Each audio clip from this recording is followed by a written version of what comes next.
À ce stade, je cède la parole à mon collègue Ken qui va vous parler de l'application de SESA. Merci beaucoup.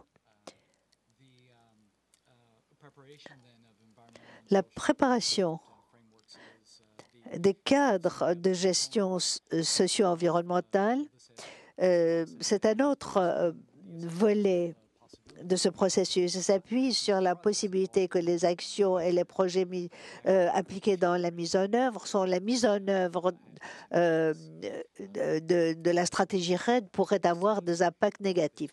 Comme nous l'avons vu au moment de la formulation de la proposition de préparation de RED, il faut déterminer au moins à titre préliminaire quelles sont les politiques de sauvegarde de la Banque mondiale qui pourraient être appliquées et on peut s'attendre à avoir la confirmation ou une décision finale sur les politiques à appliquer au moment de l'achèvement du montage de préparation. Ces politiques de sauvegarde peuvent être considérées comme des normes de bonne pratique internationale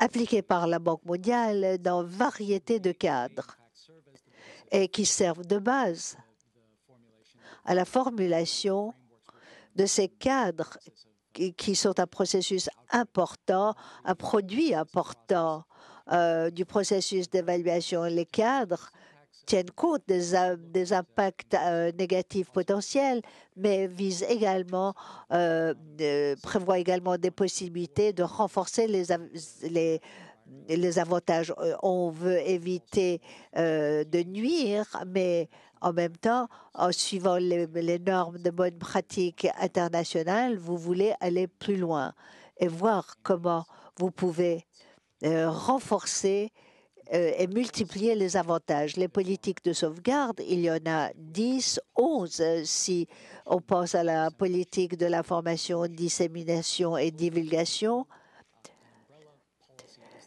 Une politique fêtière sur l'évaluation de l'environnement, OP 401. Ensuite, vous avez 5 autres politiques qui relèvent de la gestion environnementale, atténuation environnementale, RELM.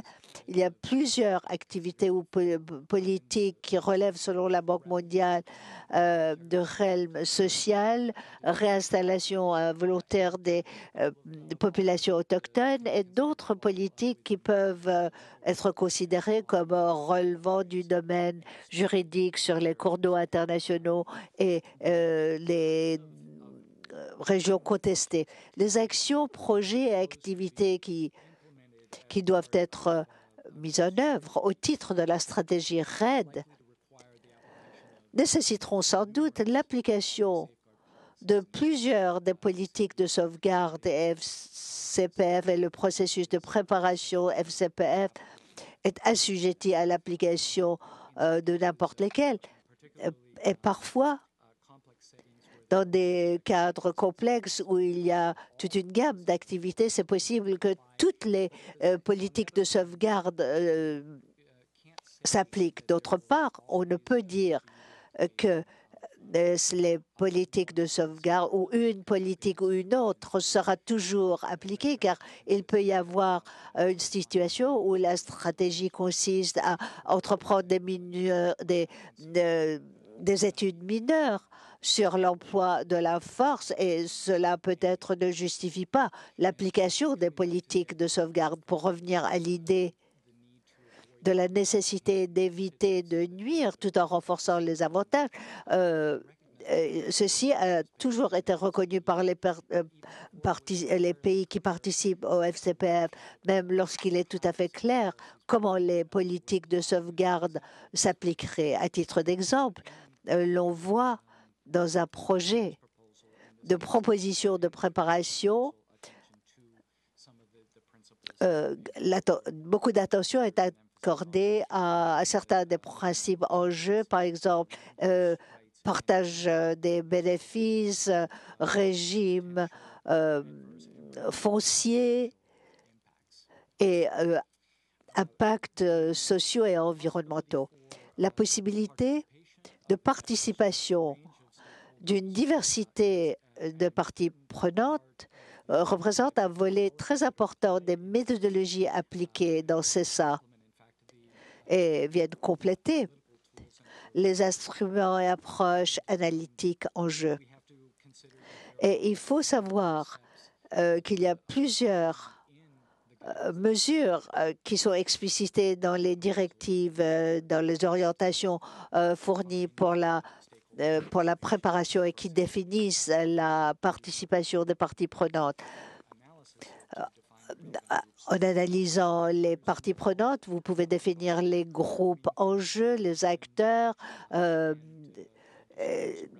divulguer par exemple des documents pertinents à différents groupes de parties prenantes, la transparence dans les processus qui est un élément clé de la réussite et légitimité du processus selon les caractéristiques des acteurs.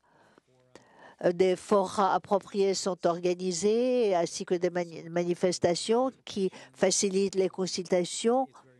Et il est très important de documenter le processus et les recommandations formulées pour que les participants au processus puissent voir, par exemple, que de nombreuses opinions ont été saisies ainsi que des décisions ont été prises sur la base des opinions déjà exprimées.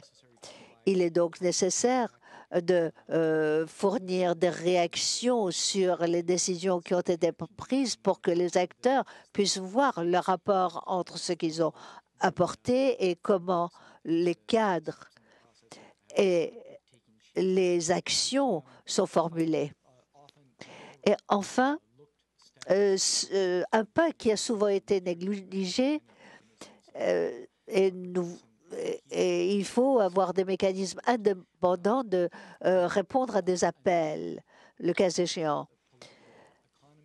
L'analyse initiale de politique économique ainsi que l'analyse des parties prenantes qui se font au titre de la préparation de la proposition préparent la base à ce qui vient par la suite, c'est-à-dire l'exécution de CESA au complet. Il s'agit donc d'un processus cumulatif où des pas successifs viennent se fonder sur des mesures préalables.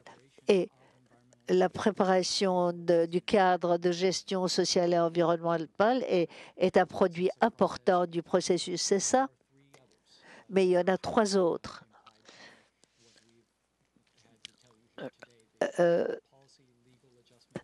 Les réformes, les ajustements légaux de politique pour la stratégie de RAID, la stratégie de renforcement institutionnel ou mécanisme de planification pour l'engagement en cours des citoyens pour faciliter la participation et consultation continue des citoyens intéressés et enfin les cadres qui sont conformes aux politiques de sauvegarde de la Banque mondiale et à d'autres normes de pratique optimale internationale. C'est tout ce que nous avons pour vous aujourd'hui, mais vous pouvez obtenir des informations plus détaillées sur ceci en consultant l'annexe 2 sur la note d'orientation préparée sur les considérations sociales et environnementales.